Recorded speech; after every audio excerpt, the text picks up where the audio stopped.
fala duas verdades para a sua vida. Fala assim, ó: lâmpada para os meus pés é a tua palavra e luz para o meu caminho. A palavra de Deus, ela ilumina duas áreas da sua vida. Ela ilumina o seu hoje e o seu amanhã. Então, é lâmpada para os seus pés. Ilumina aonde você está, para você entender o seu momento. Mas também diz que ela é luz para o seu caminho. Ela ilumina para onde você vai avançar.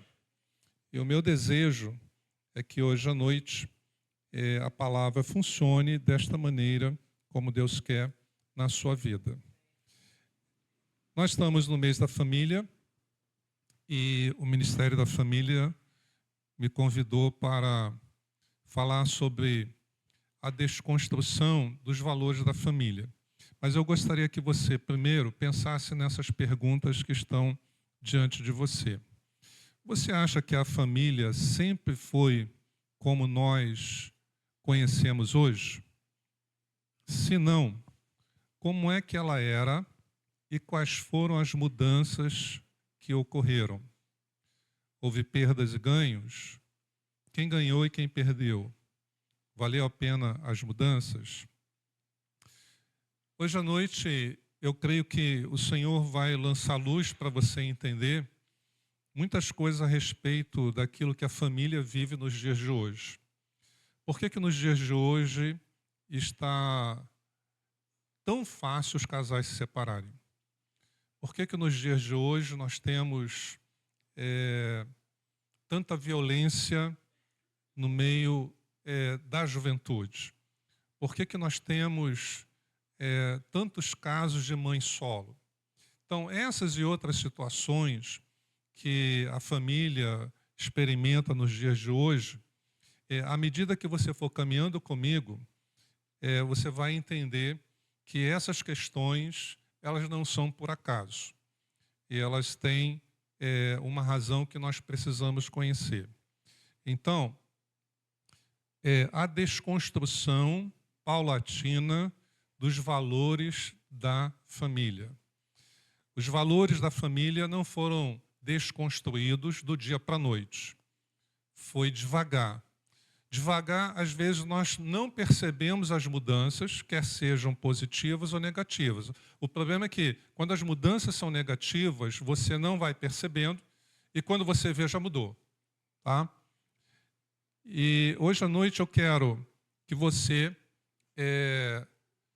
tenha a resposta para essas três perguntas que estão aí. Primeiro, como ocorreu a desconstrução dos valores clássicos da família? Você vai aprender isso. Segunda coisa, você vai aprender por que alguns grupos se interessam pela desconstrução da família. E terceiro, você vai aprender quem ganhou e quem perdeu com essa desconstrução. Então vamos à primeira parte, como ocorreu a desconstrução dos valores familiares antigos. Tudo começa no início da Idade Moderna.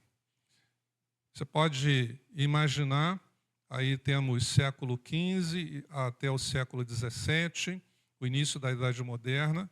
Até aí, os fundamentos da família, eles estavam ainda estabelecidos. Havia as famílias extensas, formada não só pela família nuclear, mas com os avós, os tios, os primos.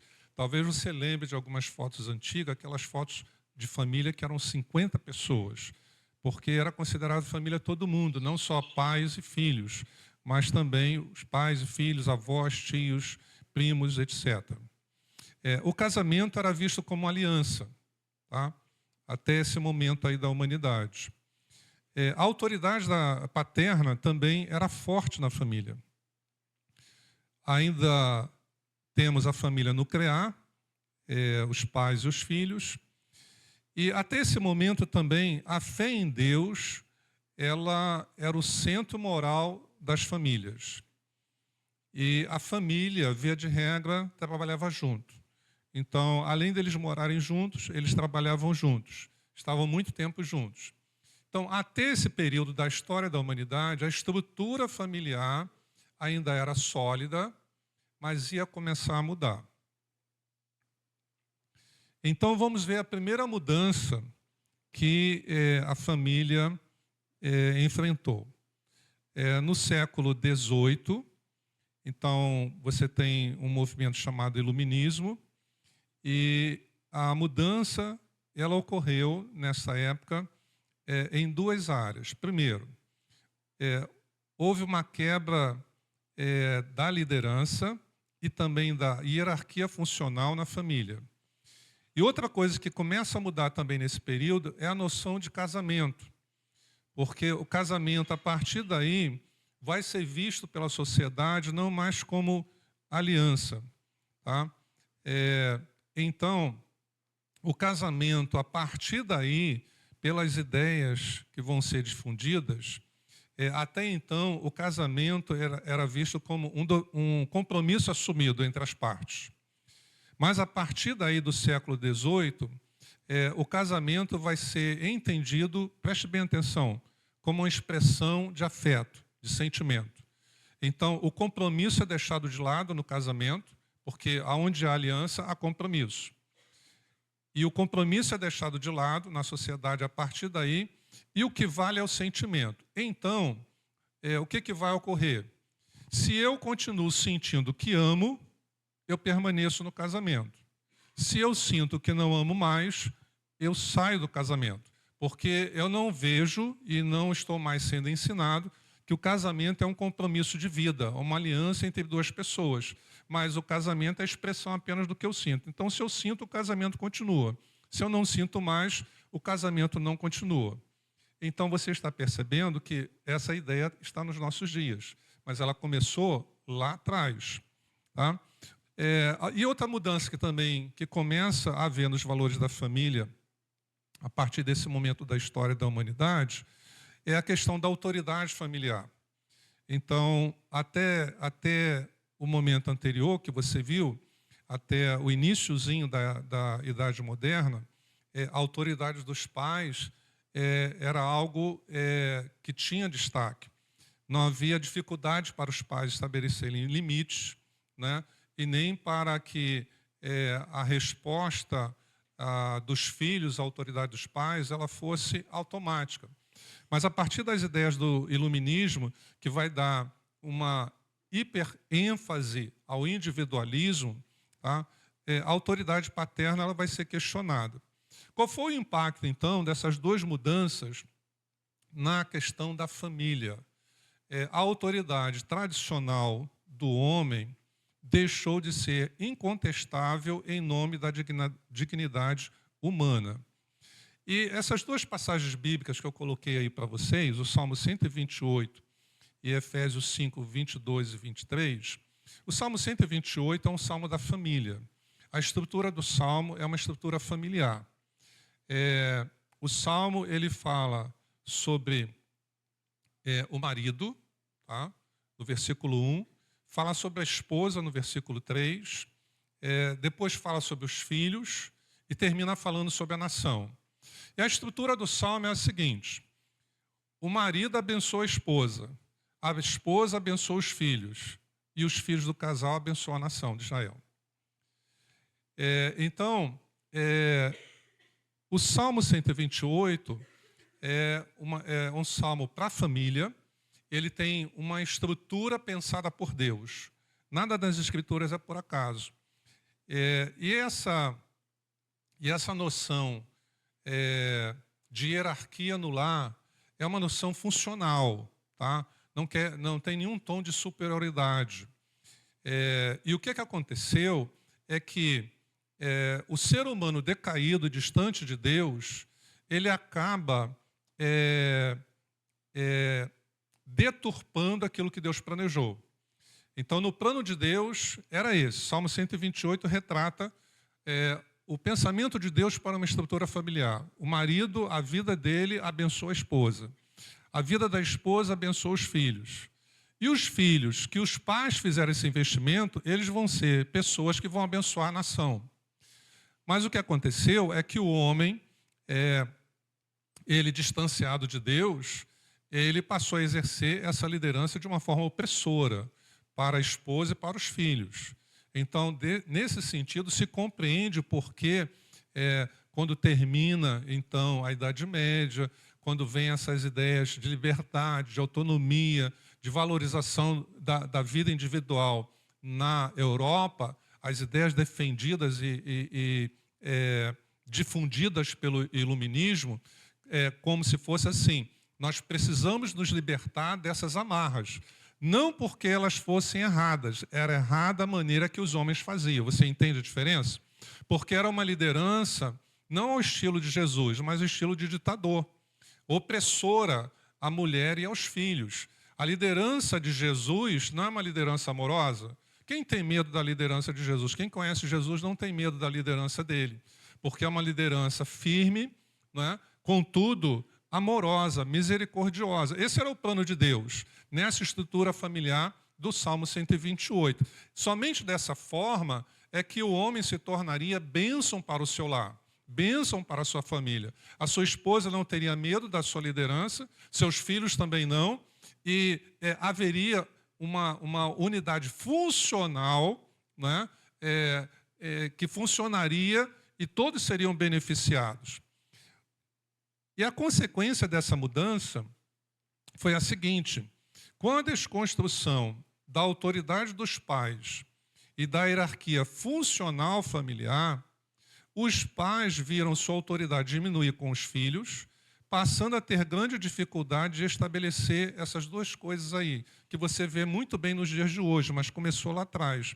Os pais estabelecerem limites e respeito, que antes disso era automático por parte dos filhos. Então, o que você vê, a realidade às vezes, hoje, é que quem estabelece os limites não são os pais, são os filhos. Se a criança de 3 anos falar para os pais, às vezes, alguns pais modernos dos dias de hoje, os pais falam assim: vamos para a igreja, e a criança de 3 anos fala assim: papai, não quero, não vou, não quero, e começar a chorar, a tendência dos pais de hoje é aceitar o limite colocado pela criança. Fala assim: tá bom, filhinho, calma, filhinha, pode parar de chorar, papai e mamãe não vai mais não, nós vamos ficar com você. Então, é para você entender que não foi sempre assim, né? E que esse não foi o plano original de Deus. Não os filhos colocarem limite para os pais nesse sentido, mas os pais colocarem limite para os filhos. Mas, para que os pais, escute e preste atenção, para que os pais parassem de fazer isso, o que era necessário ser introduzido no pensamento da humanidade? Essa história de autoridade não é uma coisa boa. Precisamos nos ver livre delas, né? Na família, todos são iguais. Todos são iguais perante Deus, mas no planejamento de Deus, para que a família funcionasse bem, era preciso haver essa estrutura que você encontra no Salmo 128. O marido, a esposa, os filhos, e essa família ia produzir cidadãos que iam abençoar a nação. Então, o efeito positivo foi que, para aqueles homens que eram, desculpe falar, mas eram verdadeiros tiranos na família, isso trouxe uma libertação, pôs fim àquele autoritarismo abusivo. Mas, por outro lado, trouxe o efeito negativo. Os pais passaram a ter dificuldade de impor limites aos filhos e educá-los com firmeza. A próxima mudança que vai acontecer, que aconteceu nos valores clássicos da família, foi que a família ela deixou de ser uma unidade cooperativa. Essa mudança vai ocorrer no século XIX e ela vai ser consequência da Revolução Industrial. Por quê?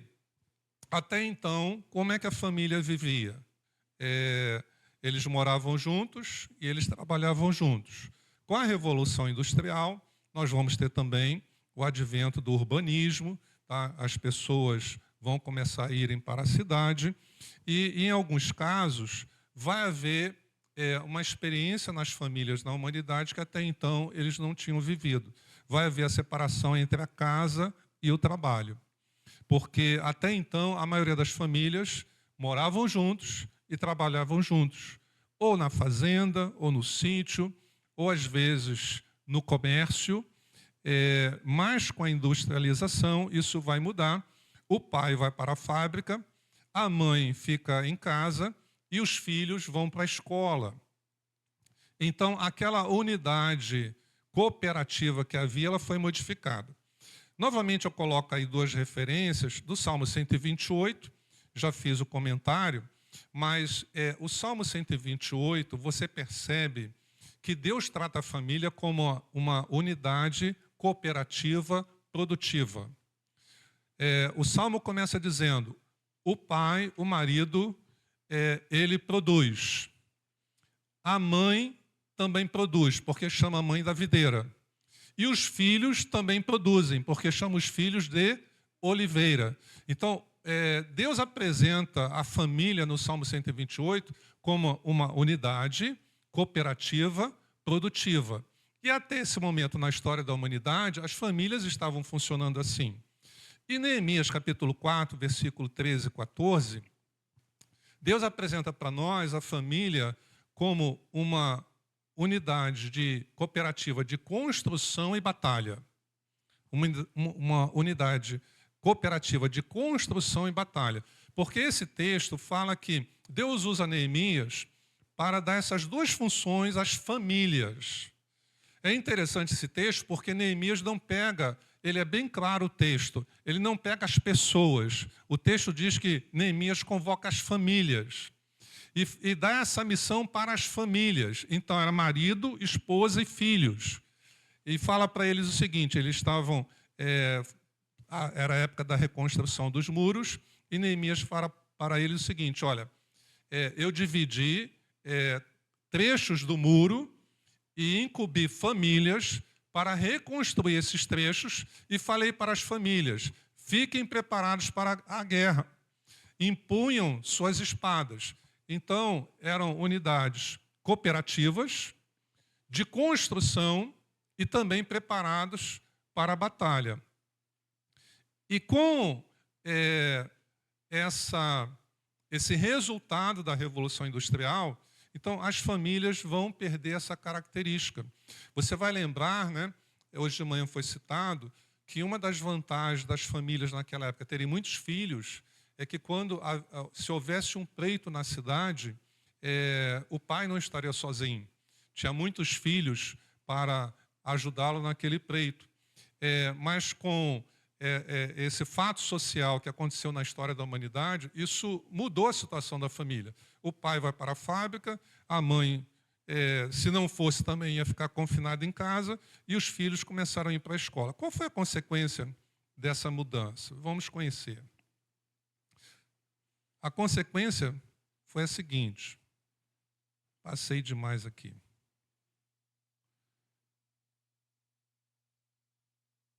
Samuel, me ajuda aí, porque aqui travou. Conseguiu localizar? Ok. Então, aí a consequência. Tá? Obrigado.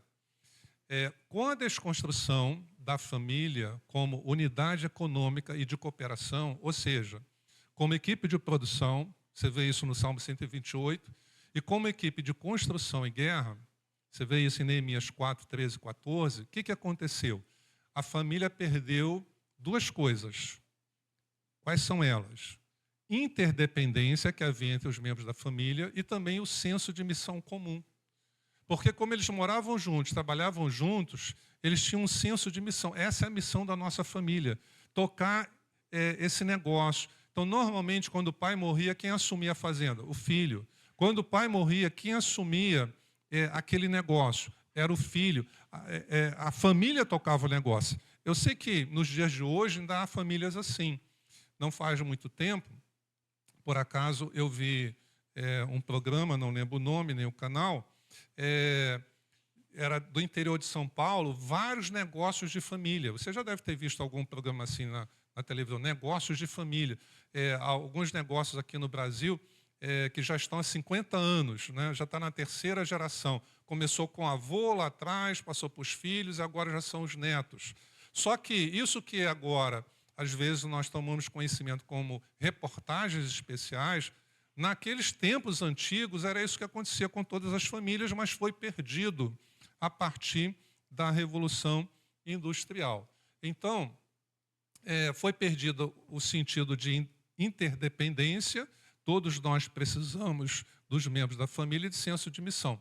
E a família continuou sendo uma família só, mas ela perdeu a unidade e agora cada um visa o seu próprio interesse. Não é como nós vemos nos dias de hoje, né? Muitas vezes é uma família porque todos têm o mesmo sobrenome e o mesmo endereço, mas cada um cuida do seu interesse. Isso começou lá atrás, você está descobrindo hoje à noite. Dá um toquinho aí. Aí chegamos ao século XX. Qual é a mudança que vai acontecer nos valores da família no século XX? A terceira mudança. Tá? É o período também das duas grandes guerras mundiais. Por causa dessas duas grandes guerras mundiais, os homens vão morrer em massa, né? Os homens é que foram para a guerra, e as mulheres vão entrar no mercado de trabalho. A grande parte do armamento produzido nessas duas grandes guerras foram produzidos pelas mulheres, né? Elas alimentaram a indústria bélica, especialmente na Segunda Guerra Mundial. Mas o que vai acontecer? A experiência teve o início e ela vai continuar. Então, a partir dali, se na Revolução Industrial os homens vão para as fábricas, a partir daí as mulheres entraram por uma necessidade, por causa da guerra, e elas não vão sair mais também. Então, agora vai estar o pai e a mãe fora do lar. Estão conseguindo acompanhar? E as mulheres entraram no mercado de trabalho. O papel feminino, então, que até esse momento da história era um papel mais familiar, ele vai mudar de modo irreversível e é o que nós temos até os dias de hoje. Qual foi o impacto dessa mudança? Tá? O impacto foi nos papéis dos membros da família. Então, os papéis que até então eram muito bem definidos, né? O papel do marido, o papel da esposa, o papel dos filhos, a família ficou desconfigurada, os papéis vão ser desconfigurados. Vamos ver. Pode seguir. A consequência dessa mudança, tá? A desconstrução dos papéis familiares, que eram muito bem definidos, antigamente o papel do pai, o papel da mãe, o papel dos filhos, tinham funções muito claras na família, agora passou a ter necessidade de negociar papéis, podendo causar confusão de expectativas. É o que nós vivemos hoje, né? É uma realidade, o mundo mudou, então as famílias mudaram, nós não vamos poder desfazer essas mudanças sociais que aconteceram no mundo, mas hoje à noite nós devemos conhecer essas mudanças, aprender como elas afetaram a família, e nós temos então que pensar, já que o mundo é esse, como eu posso proteger a minha família dentro dessa realidade? Tá? Então, houve uma confusão de papéis e desconfigurou aquilo que era muito claro até então. Vamos ver a seguir.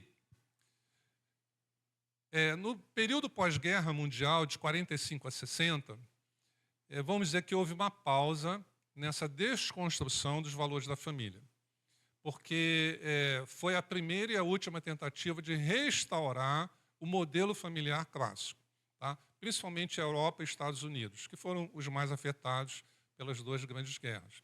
Então, nesse período, o casamento volta a ser valorizado, tá? O ideal do pai provedor volta a ser valorizado e também o ideal da mãe cuidadora da família. Tá? Mas nesse período também é que vai surgir aquilo que você conhece muito bem, a televisão. Tá? Não que ela surgiu em 1950, mas em 1950 ela vai ser popularizada. Então, ela vai começar a entrar em todos os lares. E o que vai acontecer?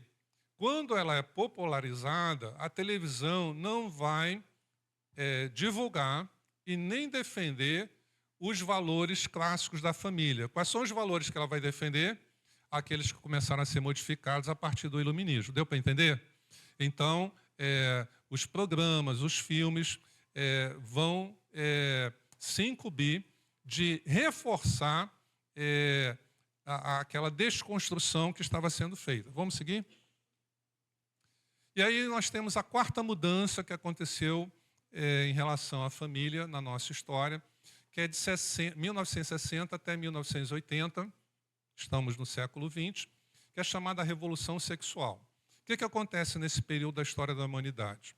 É inventado o anticoncepcional. O divórcio passa a ser também facilitado. E passa a haver a contestação dos costumes clássicos passados pela família, e isso se intensifica na TV. Então, você vê que no período anterior se tentou voltar aos valores antigos da família, que traziam estrutura, estabilidade à família.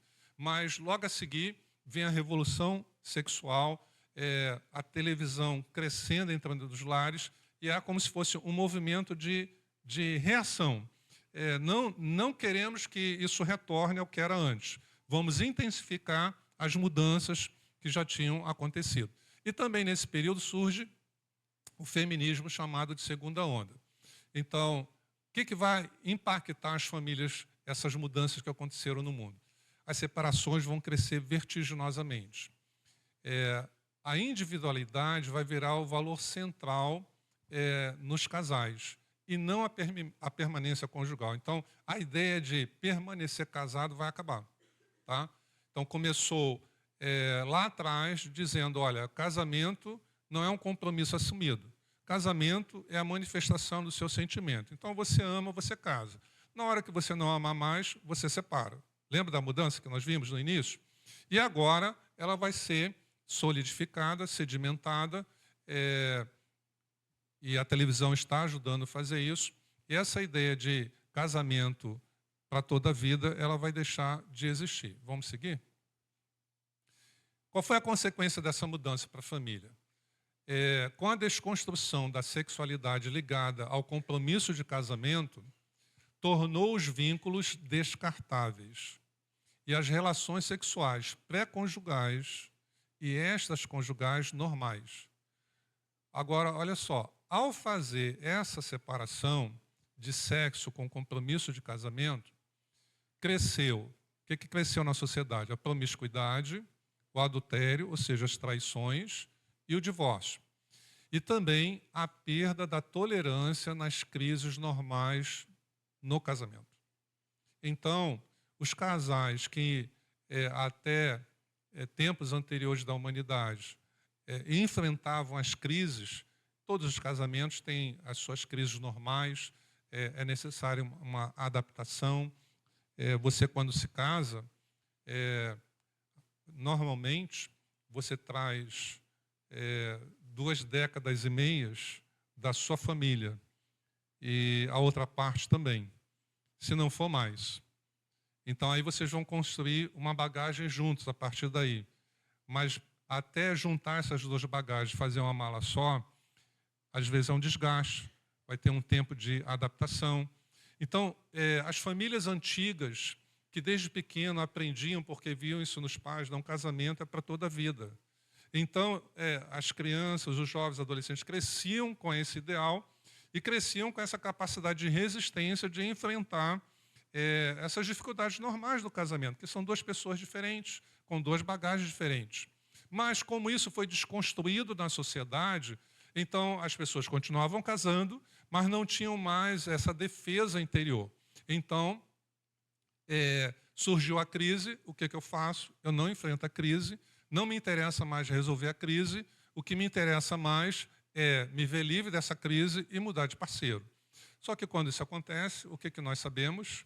A crise só mudou de nome, não é? Mas ela não vai deixar de existir. Vamos seguir? Agora, mais uma mudança, a 5ª mudança, ela, já estamos chegando mais nos nossos dias, ela é decorrente já da era digital e da globalização, então aí da década de 90 até 2010. E a internet vai surgir como grande aliada da televisão nessa questão dos valores da família, tá? Porque ela vai ditar novos valores, mas é no sentido de reforçar aqueles valores que a TV já vinha divulgando, tá?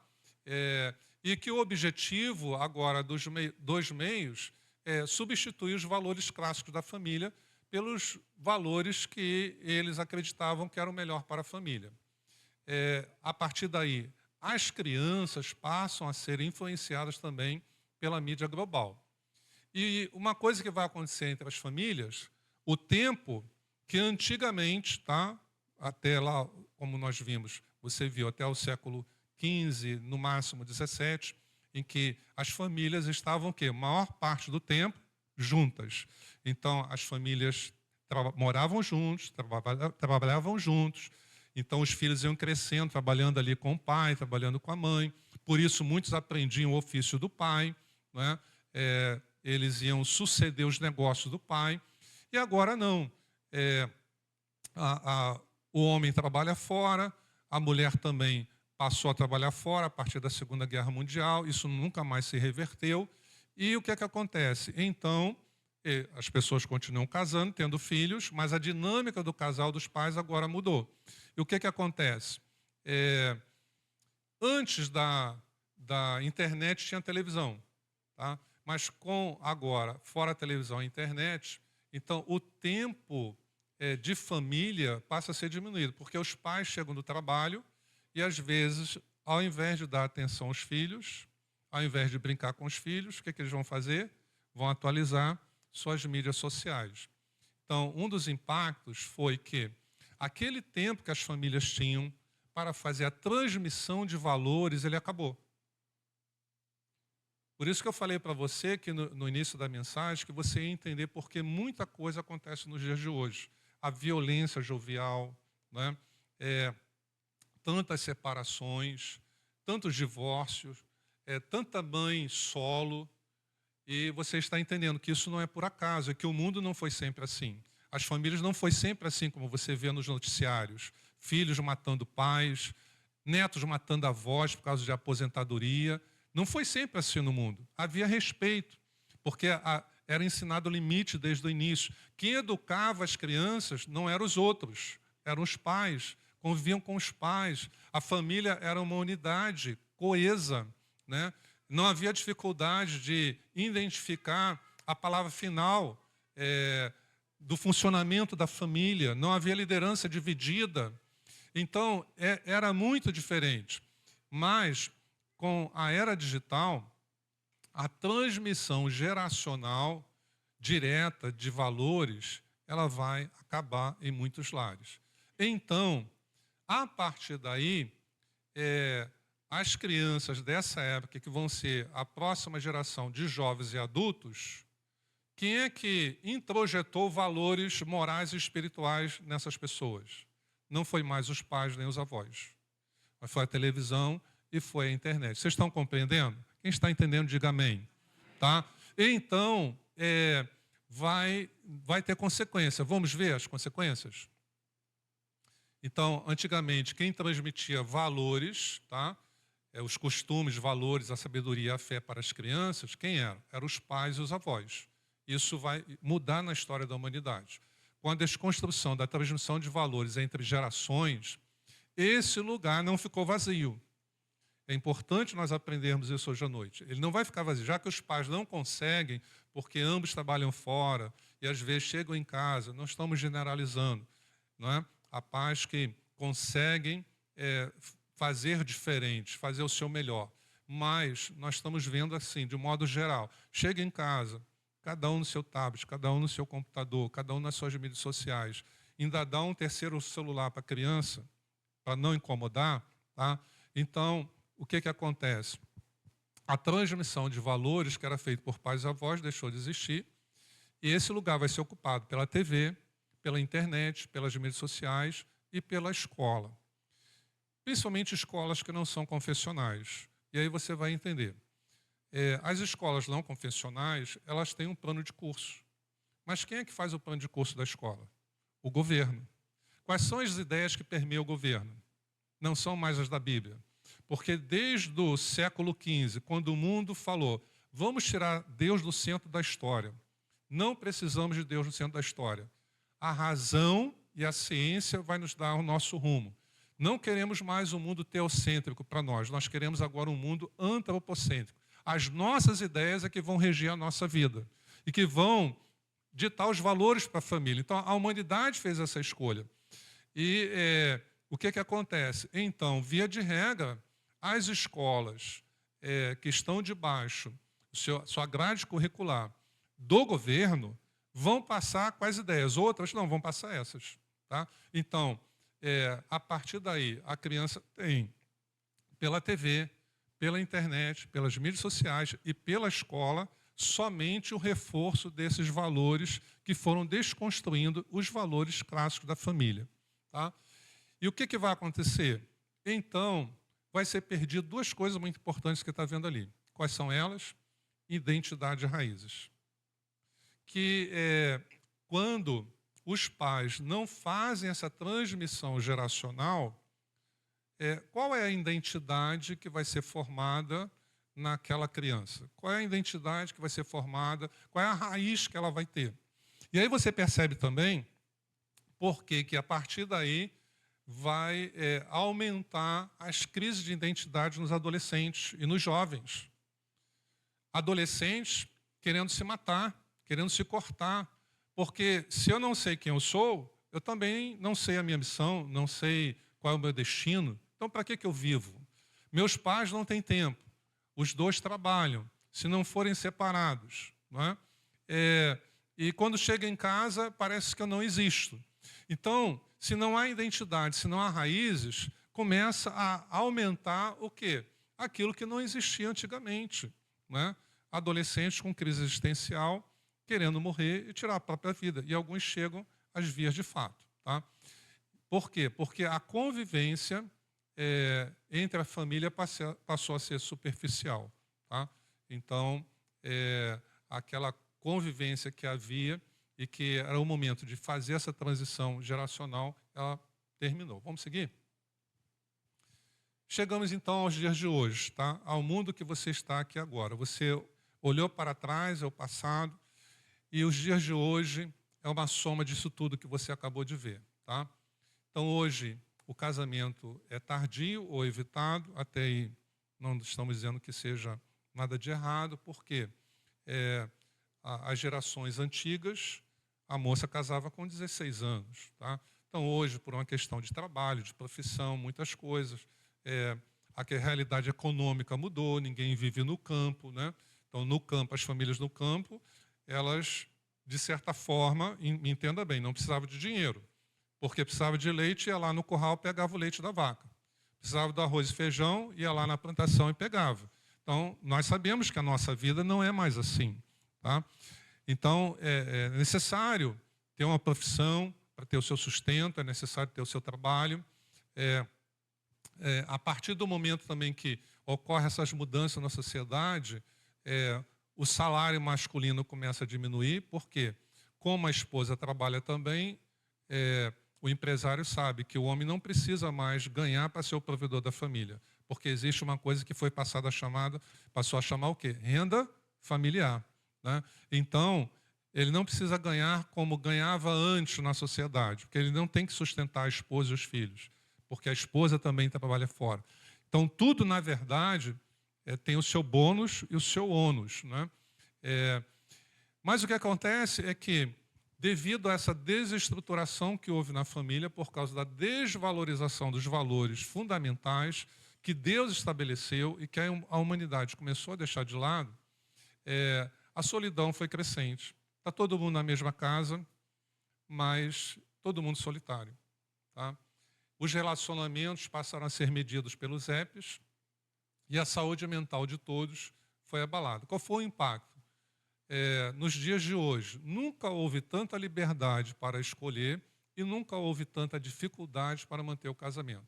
A ideia de compromisso duradouro não existe mais. Vamos seguir? A consequência foi dessa última mudança que nós sofremos na sociedade líquida. A desconstrução do valor da ideia do sacrifício pessoal pela família. Tá? Então, o pai deixa a mãe e os filhos para ficar com uma colega de trabalho. Ou a mãe faz o mesmo. Eu disse a vocês que a família não foi sempre assim como você vê nos dias de hoje. E você sabe disso. Então, há tempos passados, quem tem um pouquinho mais de idade, sabe que o pensamento do pai e da mãe era: eu pago o preço pelos meus filhos. Muitos casais da época da modernidade não pensam assim, porque eles pensam como está ali em vermelho. Dá uma olhadinha para você ver. Ao invés do pai e mãe se sacrificar pelos filhos, como é que eles pensam? Minha felicidade em primeiro lugar. Então, a cultura contemporânea valoriza a autorrealização individual em busca de objetivos pessoais, sem levar em conta o preço que os filhos vão pagar. Então, eu não estou preocupado com essa desfragmentação, com essa separação conjugal, com esse divórcio tão facilitado, vai fazer nos meus filhos. Eles vão ter que superar. Porque Deus quer, às vezes se coloca até Deus nisso, né? Deus quer que eu seja feliz. Afinal de contas, eu tenho direito de ser feliz. Mas não se pensa, às vezes, na criança, né? Então, mas isso é o quê? Isso é fruto dessa desconstrução que vem acontecendo. E o que acontece? Alguém já disse que aquilo que uma geração aceita passivamente, a próxima vai considerar como certo. Então, isso que você está vendo hoje à noite, todo mundo acha normal.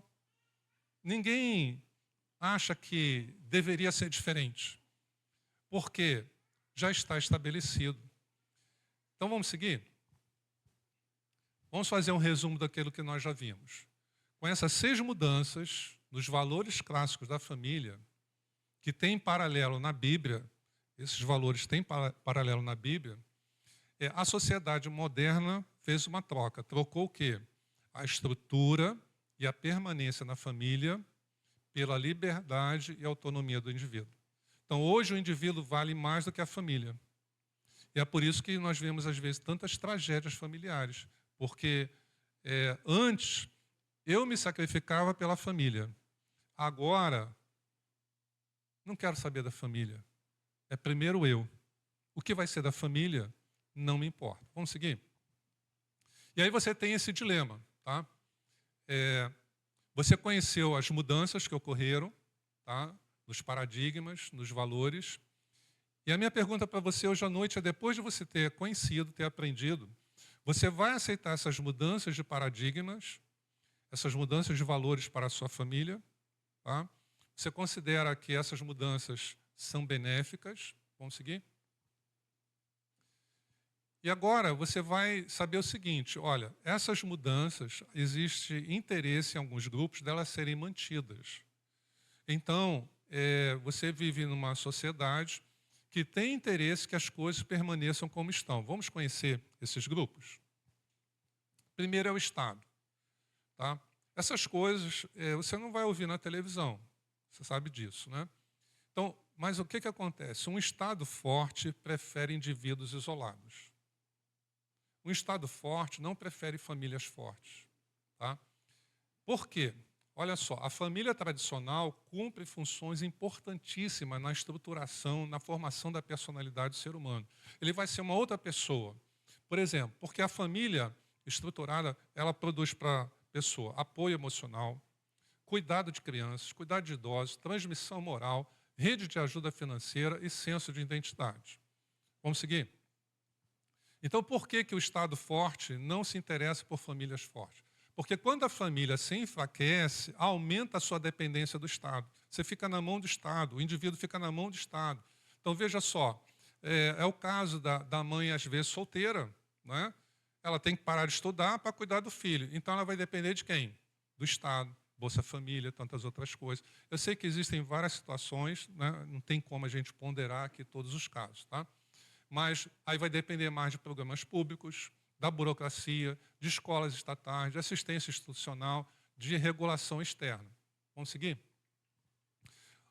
Outra coisa no seu mundo que interessa que a sua família absorva todos esses valores que foram modificados, tá? É o mercado. Então, por quê? Porque uma família coesa, tá? Compartilham de uma casa só, dos mesmos bens, do mesmo carro, do mesmo cuidado, do mesmo tempo, dos mesmos recursos, das mesmas assinaturas de internet, Netflix, etc. Agora, vamos seguir? Agora, veja no caso de famílias que se desestruturam. Tá? Indivíduos separados consomem mais, então interessa o mercado. Tá? Então, por exemplo, vai conseguir consumir mais imóveis, porque um casal separado, aí são duas casas, uma para o pai, outra para a mãe.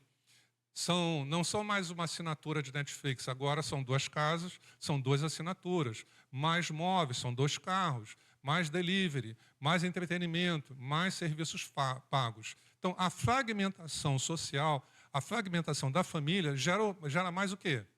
Consumo. Então, interessa o mercado. Vamos seguir? Também interessa certas ideologias, a destruição, a fragmentação da família. Tá? Por quê? Porque algumas delas veem a família histórica como uma instituição opressora. Tá? Pode fazer sentido pelos extremos que houve no passado, como eu falei para vocês, principalmente por culpa do homem. Né? O homem ter exercido no passado uma liderança opressora. Tá? Então, algumas correntes políticas e filosóficas exageram, enxergam a família histórica como local de patriarcado. Você já ouviu isso na televisão em entrevistas. Abuso, reprodução de desigualdade, controle religioso, conservadorismo. Tá? Qual é o risco disso? Em defendem transferir essas funções da família, não é acabar com essas funções da família, e não existe mais, mas transferir essas funções da família para as instituições públicas. Ou então redefinir os papéis familiares. E eles confundem a família disfuncional com a família em si. Tá? Então, pega-se exemplos reais de famílias disfuncionais e fala assim, para ser uma família assim é melhor o Estado cuidar. Tá? Mas existem outras instâncias interessadas também na fragmentação da família. O sistema cultural da sociedade que você vive. Tá? Então, como a ênfase é o indivíduo, tá? A ênfase não é mais a família, é o indivíduo. Então, há um hiperindividualismo. E a lógica moderna diz o seguinte, você está ali na letrinha A, acompanha comigo. Siga o seu destino. Vocês já ouviram essas frases, tá? Ninguém te deve nada. Então, por isso que há muita ingratidão dos filhos com os pais hoje, né? Dos netos com os avós. Não, eles fizeram porque tinham obrigação, era mais para fazer mesmo, é seu pai, sua mãe, é seu avô. Tá? Priorize a sua felicidade imediata. Tenha vínculos só quando eles te satisfazem. Se não te satisfaz mais, acaba com eles. Tá? O que isso enfraquece? Vamos para a letra B. Não há mais ideia de sacrificar pela família, de permanecer na família, nem de paciência na família e nem dever geracional. Então, qual é o risco? Não precisa haver grupo controlador. Como eles veem a família como um grupo controlador, e nada de errado disso, se isso é feito com valores corretos, de uma forma graciosa e amorosa. Tá? Então, elimina a família como grupo controlador para que a cultura controle. Tá? Mas há um outro grupo também que se interessa que você ceda essas mudanças de valores que ocorreram, que é o grupo da tecnologia. Tá bom? Por quê? A tecnologia ela quer capturar a sua atenção a todo custo. Nós vimos um pouco disso hoje pela manhã. Então, os apps, as redes e o entretenimento competem hoje com o jantar em família. Né? Às vezes, há a tentativa. Olha, já coloquei a mesa, vem. Aí está cada um num canto. Depois eu vou. Estou fazendo aqui um negócio. Não é? Vamos tentar mudar isso, amém, igreja? Né? Se a dona de casa falou, botei a mesa, todo mundo para tudo, vamos para a mesa, amém? Não vamos ceder essas mudanças. Tá? Então, às vezes, tá bom, depois você vem. Aí vai jantar sozinho, vai almoçar sozinho. Então, não há a conversa entre gerações, a presença dos pais e a convivência real não existe. Então, para a economia, a atenção traz lucro para ela, a sua atenção. Você ficar concentrado nela e não ter tempo para a sua família. Então, enquanto as pessoas estão conectadas às telas, o que vai acontecer com os membros da família? Não vão estar conectados entre si. Tá? Vamos seguir? Então, o que você viu até agora? Você aprendeu como os valores foram desconstruídos e que existe interesse nesses 5 grupos da sociedade. Tá? É claro que isso não existe assim, um documento. Vamos fazer isso para destruir a família. As coisas não acontecem dessa forma. Né? Mas você, então, agora você tem de começar a pensar algumas coisas, fazer algumas escolhas. E eu pergunto a você, você aceita que o Estado, que o mercado, que as ideologias, a cultura e a tecnologia promovam, de modo direto ou indireto, a desconstrução da sua família? Eu creio que a resposta de todos nós é: não quero que isso aconteça. Amém? Então, uma das coisas que acontece é que quando você não tem informação, você não sabe identificar, não é verdade? Mas quando você tem informação, você tem um radar ligado. Opa, já percebi isso aí. Não é? E eu quero me defender contra isso. E agora vamos fechar vendo quem ganhou e quem perdeu, o que ganhou e o que perdeu com essas mudanças que aconteceram na família. Mulheres, vamos começar pelas mulheres. O que elas ganharam, o que elas perderam? Elas ganharam mais liberdade, né? Porque nós sabíamos que elas não eram nem um sujeito civil na sociedade, então nem todas essas mudanças foram ruins. Tá? Então, essa é uma mudança boa para as mulheres, a liberdade civil, a liberdade econômica, tudo isso que nós vimos. Não somos contra a mulher hoje ter profissão, trabalhar fora, ter o seu salário também. Tá? Também ela passou a ter direito ao estudo, a uma carreira, também a sair de casamentos abusivos. Né? Alguns homens que nos dias de hoje ainda são líderes, ditadores, como os homens antigos, saída de casamento abusivos, maior voz social e política. Né? Então, hoje, mulheres lideram empresas, hoje mulheres são presidentes de países. Num passado que elas nem votar, elas votavam. Elas têm menor dependência financeira. Tá? Mas o que elas perderam? Sobrecarga de trabalho, porque agora soma trabalho, casa e filhos para aquelas mulheres que não querem abrir mão do seu papel de educadora dos filhos, né? De discipuladora dos filhos. Elas perderam também a pressão, ganharam pressão sobre tudo isso, tá? Por conta de tudo isso. Uma solidão afetiva crescente e a maternidade muitas vezes adiada ou inviabilizada por exigências, às vezes do trabalho, exigências econômicas. Então, elas ganharam, resumindo, dignidade, autonomia, mas, por outro lado, perderam ou herdaram uma exaustão moderna. Vamos ver o que os homens ganharam e perderam. Aí é o meu time. Tá? Então, conheça aí os homens, o que você ganhou e perdeu com essas mudanças que aconteceram no mundo. Relações menos baseadas em posição. Né? Os homens, via de regra, nesse sentido, aprenderam a ser, desculpe usar o termo, gente, né? Serem mais humanos em família. Isso ajudou a aproximar os homens a viverem um pouco o que o apóstolo Pedro fala, viver a vida comum do lar. Tá?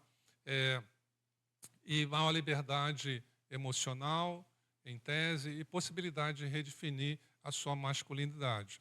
Não ver masculinidade como expressão de grosseria ou coisas semelhantes. Mas o que eles perderam? Clareza no seu papel social. Lembra lá do início que nós vimos que o primeiro ataque foi a autoridade? Faça uma associação na sua mente. Qual foi o primeiro ataque na história humana que a Bíblia nos relata no Éden? O primeiro ataque foi a autoridade de Deus. Né? Então, na desconstrução da família, a estratégia espiritual foi a mesma, só que usando as ideias que iam surgir, ideias sociológicas e tal, outras coisas, ideias que iam surgir no campus. Tá? Porque, a partir dessas mudanças, escute uma coisa importante. quem ditava as regras para a família eram os pais e os avós. Com essas mudanças do iluminismo para cá, quem vai dizer para a família o que é certo não é mais os pais nem os avós. São os especialistas que vão ser chamados para entrevista na televisão. Eles é que vão dizer como os pais devem educar os filhos. Entende? Então, e o que acontece com isso? Aí a gente entende por que os homens, né, hoje, às vezes, eles não sabem qual é o seu papel, né? Porque eles tinham um papel de liderança, exerceram mal, então isso foi retirado, tá? Para que ele não fosse opressor da esposa e das crianças, dos filhos. Mas a solução era retirar ou era reordenar? Ou era alinhar essa liderança de acordo com o modelo de Cristo? Uma liderança firme, mas amorosa, misericordiosa. Então, o homem perdeu sua identidade. Tá? E isso também traz uma outra sobrecarga para a mulher nos dias de hoje. Por quê? Como o homem não lidera, alguém tem que liderar. Então, além dela ter a sua profissão, sua carga de trabalho, esposa, filhos e tal, etc., ela acaba tendo que liderar dentro de casa também. Tá? O homem teve a sua identidade fragilizada. O vínculo com os filhos também diminui com a separação. Alguns homens conseguem manter, outros não. E o sentido de direção para os homens jovens também foi afetado. Então, o homem ganhou liberdade, mas perdeu referência. Vamos ver a consequência para as crianças, tá, dessas mudanças. Ganharam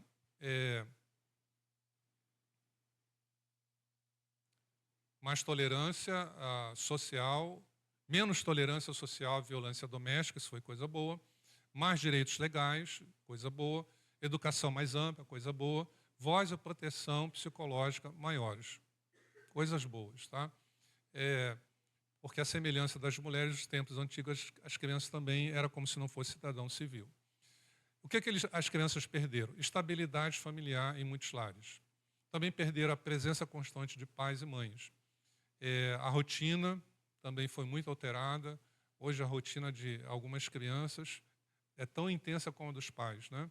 Estuda, academia, artes marciais, natação, música, tanta coisa na rotina, às vezes, da criança. Por quê? Porque os pais não vão ter tempo. Então, tem que ocupar o tempo dos filhos, porque os pais não têm tempo.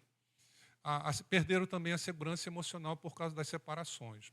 Então, ganharam proteção institucional, as leis protegem as crianças, mas isso não é ruim, mas elas perderam a estabilidade que uma família estruturada oferecia. O Estado e o mercado. O que eles ganharam e perderam com essas mudanças que houve na família? Eles ganharam indivíduos mais independentes, consomem mais. Casas separadas, são mais aluguéis, mais móveis, mais contas de consumo. E o Estado substituiu parte das funções familiares. Isso eles ganharam. O que o Estado e o mercado perdeu? Custos sociais enormes. Porque ganha mais consumidores com a fragmentação da família, mas tem que gastar mais em saúde mental, né? Por causa das consequências disso. Também a pobreza infantil, a violência, tá? E os serviços de assistência social. Então, em resumo, o Estado e o mercado ganhou poder, mas herdaram problemas caros também. E a sociedade em geral, o que ganhou e perdeu? Ganhou mais liberdade individual, menos opressão, antigas, como era no caso de quando havia autoritarismo masculino, maior mobilidade social e reconhecimento de direitos. Mas o que a sociedade perdeu como um todo? Coesão social, tá? Porque a família fragmentada é uma sociedade fragmentada. O senso de comunidade, o capital social, tá? Também foi perdido, a confiança, o apoio mútuo, a taxa de natalidade sustentável também em muitos países declinou por causa disso. Então, a sociedade ganhou mais liberdade, mas menos pertencimento. E uma verdade que nós podemos fechar é a seguinte, comparando aí a família tradicional com a família líquida, que é a família dos dias de hoje. A família tradicional tinha problemas? Tinha. Problemas reais. Quando havia machismo, abusos ocultos, autoritarismo, silenciamento. Tá? E aí é o que você vê, às vezes, em filmes antigos, né? Que você vê essa caricatura. Mas a família líquida, a moderna, ela também tem problemas. Tá? É uma família instável. A solidão, mesmo todos morando juntos. Os relacionamentos são descartáveis. Tá? As crianças são emocionalmente fragmentadas e os adultos cronicamente cansados. Qual o resumo que nós podemos fazer? Em alguns casos, o passado oprimia, especialmente quando o homem era autoritário quanto a mulher e as crianças. Mas, por outro lado, o presente desorienta a todos, homens, mulheres e crianças. É o que a gente vê nos dias de hoje. Tá? Então, como enfrentar esse quadro? Se o Estado não vai me ajudar, se a escola não vai me ajudar, se o mercado não vai me ajudar, se a tecnologia não vai me ajudar, se a cultura atual não vai me ajudar. O grande dilema é o seguinte: se as estruturas atuais pouco podem te ajudar e se seu único aliado que sobrou é a igreja, porque hoje o único lugar que vai ensinar a você e os seus filhos os valores familiares antigos que o mundo modificou é a igreja. Tá? E aí a pergunta é, será que você deveria rever a sua frequência com que você e seu filho vêm à igreja? Então pare e pense agora de um modo concreto, seja realista. Né? Seu filho passa de segunda a sexta, tá? O tempo todo na escola. Você trabalha, sua esposa também, todos vocês estão recebendo esses valores que foram modificados. Você tem um dia da semana para vir à igreja. Olha o prejuízo quando você não reconhece o valor disso. Olha o prejuízo quando você não dá ao seu filho a oportunidade de fazer parte do departamento infantil. Você deixou ele à mercê somente desses valores. O único lugar que ele ia receber outros valores, seu filho criança, seu filho junior, seu filho adolescente, seu filho jovem, seria onde? Na igreja. Porque, como você ouviu, se não for uma escola confessional, para quem não sabe o que é escola confessional, é uma escola que no seu estatuto ela estabelece que ela professa uma fé. E, via de regra, ou é uma escola católica, ou é uma escola evangélica. Então, a escola que não é uma escola confessional, ela não tem compromisso com esses valores. Os valores de família, segundo as Escrituras. Tá? Então, Páscoa não tem nada a ver com Jesus, nem com cordeiro. Páscoa é coelho. Natal não tem nada a ver com Jesus. Natal é Papai Noel. Então, o único lugar que o seu filho vai ouvir e vai receber os valores que davam estabilidade às famílias é onde? Na igreja. Mas o seu filho não tem dinheiro de passagem. Seu filho não tem como pedir um Uber. Então, se o pai e a mãe prefere ficar em casa para assistir um jogo de futebol, se o departamento infantil marca uma programação, não traz o filho para o ensaio. É uma escolha que está sendo feita. E toda semente plantada hoje vai ser uma árvore amanhã. Então, você que está aqui também, que você é jovem, ainda vai casar, pense nessas coisas que você está vendo hoje. Nós não podemos ouvir essas coisas e sair ali por ali e isso não mexer conosco. O meu objetivo é que você entenda para fazer escolha e que você entenda para tomar decisões. O meu desejo é que você não saia daqui hoje à noite como você entrou, quando você pensar em família, quando você pensar em filhos. Porque quando você não vem à igreja, você privou o seu filho de vir. Ele não tem opção. Você está compreendendo? Ele não tem outra opção. E aí, ele só vai voltar à igreja 15 dias depois. Que às vezes a gente pensa assim, esse domingo não, mas no outro. Mas nós temos que pensar em quinzena. Um domingo que você não vem, é 15 dias que o seu filho ficou sem esse contato. Que a tia passou a semana orando para ensinar valores segundo a palavra de Deus. Que iam ajudar o seu filho depois, junior, adolescente, jovem, tá? A pelo menos ter um senso de juízo e falar assim: o que a escola me diz é uma coisa, o que eu aprendi com Jesus e com a Bíblia, que a tia me ensinou, é outra coisa. Pelo menos é ter a liberdade de fazer a escolha, porque se ele não vier, nem essa liberdade você deu a ele. Então, repense isso. Então, como é que nossa igreja pode ajudar a sua família a resgatar os valores que a sociedade moderna desconstruiu? Nossa igreja trabalha com cursos da Universidade da Família, alguns são de uma outra instituição, mas aí, por exemplo, você tem 3 cursos. O AN, que é um curso para noivos. Tá? Vários casais aqui da nossa igreja que casaram já fizeram. Está na linha aí o Rafael e a noiva também, né, falaram comigo hoje. Graças a Deus por isso, que o pastor Dirley e a pastora Simone estão sempre ministrando esse curso.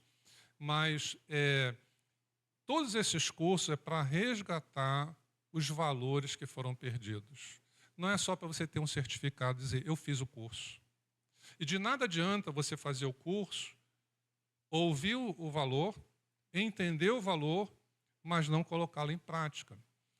O curso Casados para Sempre, por exemplo, se você ouviu, né, nessa explicação que eu te dei, algumas coisas que foram desconstruídas no casamento. Por exemplo, a noção que casamento é uma aliança.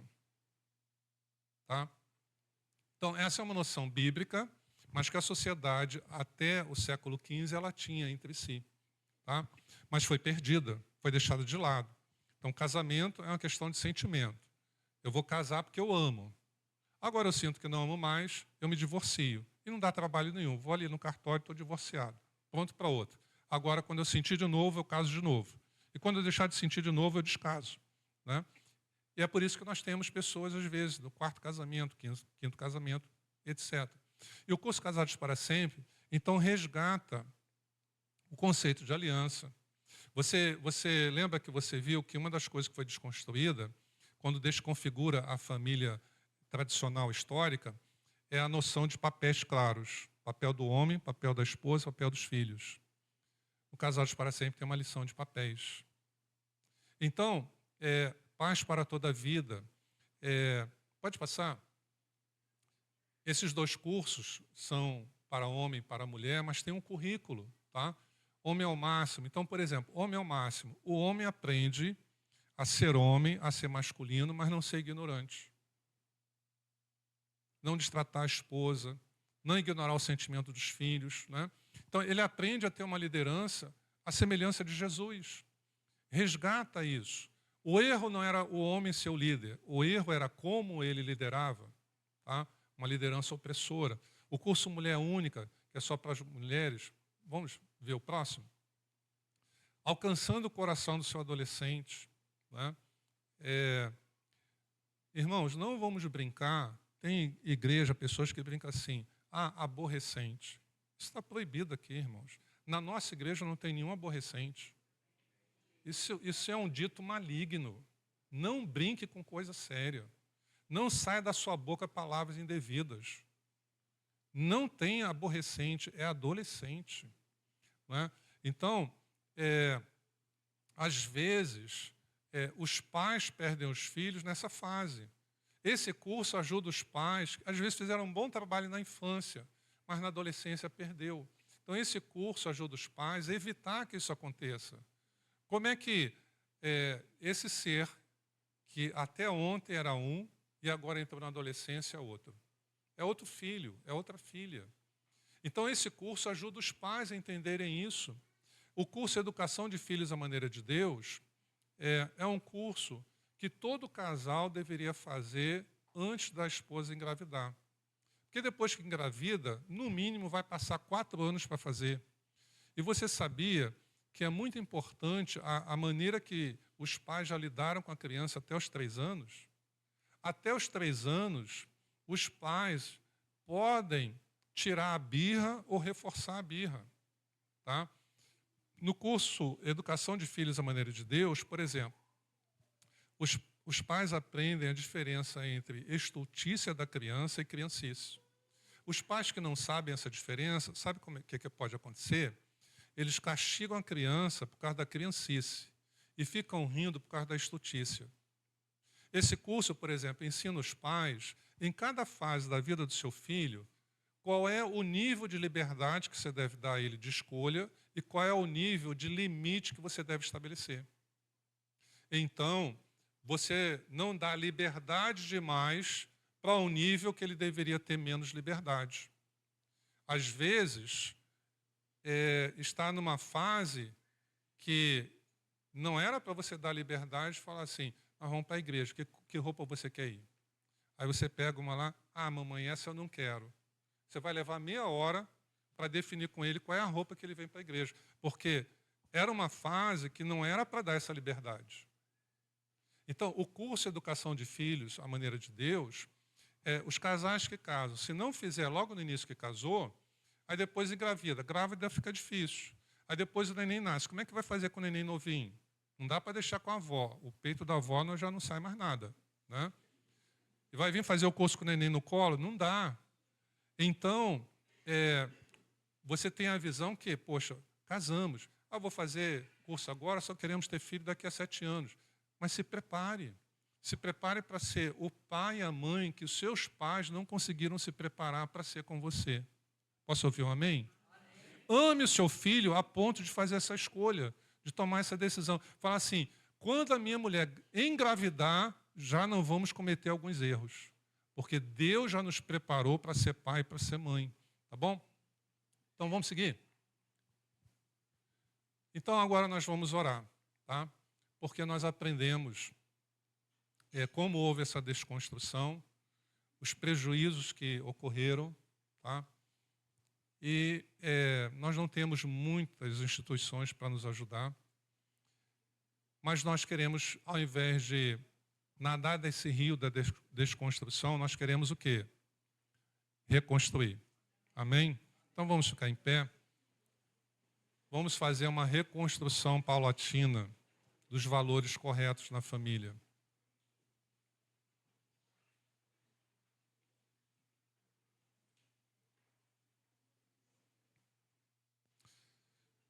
Hoje à noite você pode entender por que muita coisa está como está. Mas você entende também hoje à noite, principalmente para os solteiros, como que é complicado o casamento que é jogo desigual? Você tem esses valores. Aí você casa com uma pessoa que não tem esses valores. Como que seu filho vai ser educado? Pelos valores do pai ou da mãe? Estou falando de valores espirituais e morais, você está entendendo? Então, quando Deus fala assim, olha, jogo desigual não é bom. Um é de um reino, outro é de outro. É porque um tem uma estrutura de valores, o outro tem outra. Um vai puxar para o lado, outro vai puxar para o outro. O que vai acontecer com o filho? Vai ficar desnorteado, porque ele ama o pai e ama a mãe. Não sabe a quem seguir. Né? Então, é uma coisa que Deus fala para o nosso bem. Deus não fala nada para nos privar de algo bom. Deus nos fala sempre para nos proteger de algo mal. Então vamos orar? Ore pela sua família, tá? Fale para Deus o que você entendeu, o que você aprendeu e qual é a escolha que você faz. Você pode ser um pai melhor depois daquilo que você ouviu hoje à noite? Você pode ser uma mãe melhor? Você pode ser um avô melhor? Você está sabendo o mundo que seu filho e que seu neto vive. Você pode, na sua oração que você está fazendo agora, falar, Senhor, eu vou me esforçar para ter um tempo de qualidade em família.